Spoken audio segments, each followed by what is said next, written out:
Kabahan na si Rudy Baldwin dito. Mukhang papalitan na ni Erwin Tulfo. Kung ano-ano na yung nakikita niya dyan sa Senado. O ayon dito sa balita, Erwin Tulfo, nakikitang posibleng lumipat sina Ligarda at Escudero. Nako, sa kakaisip mo lang yan, Tulfo. Kinakabahan ka lang siguro. Nagbigay ng bagong usap-usapan si Senator Erwin Tulfo matapos niyang ihayag na may posibilidad umanong lumipat sa minority bloc. Ano kayang dahilan niya? Ang ilan sa mga kasapi ng majority group ni Senate President Alan Peter. Kaya sa tingin mo, Tulfo, gusto din ng ibang senador na pagtatawanan din sila ng taumbayan?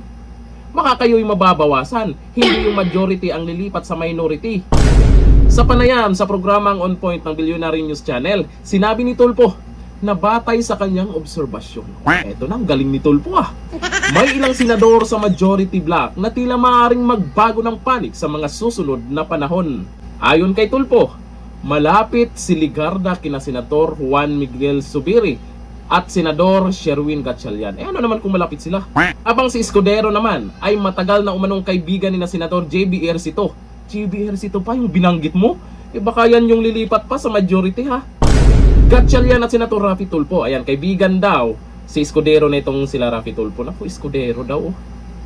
Bagamat wala siyang binanggit na anumang formal na plano o deklarasyon mula sa mga nabanggit na senador, sinabi niya ang kanyang pananaw. Aba, galing mo ah. Ay nakabatay sa kanyang mga obserbasyon sa loob ng Senado. Sa ngayon, wala pang opisyal na payag sina Ligarda at Escudero hinggil sa obserbasyon ni Tulfo. Ngunit dahil sa naging payag ng senador, muling nabuhay ang mga espekulasyon tungkol sa posibilidad ng panibagong realignment sa Senado sa mga darating na araw. Alam mo, Erwin Tulfo, yung mga nakikita mo dyan ngayon sa Senado, sa mga galawan ng kapwa mo senador, resulta yan kung ano yung iniisip nyo. Resulta yan pagkabado kayo. Parang kinakabahan tong mga to, no? Paano kaya yung tungkol sa maanumalyang flood control project yung pag-usapan nyo, Erwin Tulfo? Yan dapat yung pag-usapan nyo. Sino kaya ang mababanggit na pangalan doon? Na senador na meron daw maleta na ibigay ha. Sino kaya ang senador na yan? Kasi itong si Erwin Tulfo, walang ibang iniisip ito. Paano mapalitan ang Senate President?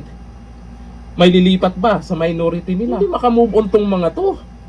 Mga iyakin. Hindi na lang magtrabaho bilang senador dyan, bilang minority. Kung may pagdebatihan, magdebate, hindi walk out pang nalalaman. Tapos ngayon, eto, mayroon na siyang nakikita, obserbasyon, pananaw, pakpak, ganon. Tinalo mo pa si Rudy Baldwin dyan sa mga pinagyayaw-yaw mo, Erwin Tulfo. Hindi ka naman ganon dati.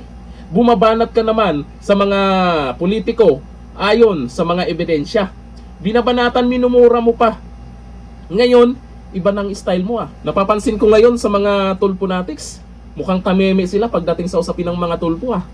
May Tulfonatics pa ba? Dati ang ingay ng mga Tulfonatics ah. Ngayon, nakakahiya na ba ang galawan nila? Nagbago na ba sila? Ibang-iba na ba sila? Ibang-iba na talaga. Ang dating matatapang na Tulfo, kaya inilagay dyan sa Senado, ngayon, anyari na sa kanila. Kameme na, lalo sa usapin ng maanumalyang flood control project, corruption, o eto yung nag-iingay yung Tulfo nyo tungkol na naman dito sa paglipat sa mga senador, majority, minority. Ay sus naman to si Erwin Tulfo. Tulog-tulog din kasi pag may time ha, para baka kung ano-ano yung nakikita nyo sa Senado ha. O ayon dito sa mga nagkomento, Tulfo, sabi ni Abdullah Sapi, inagawan pa ng trabaho si Rudy Baldwin.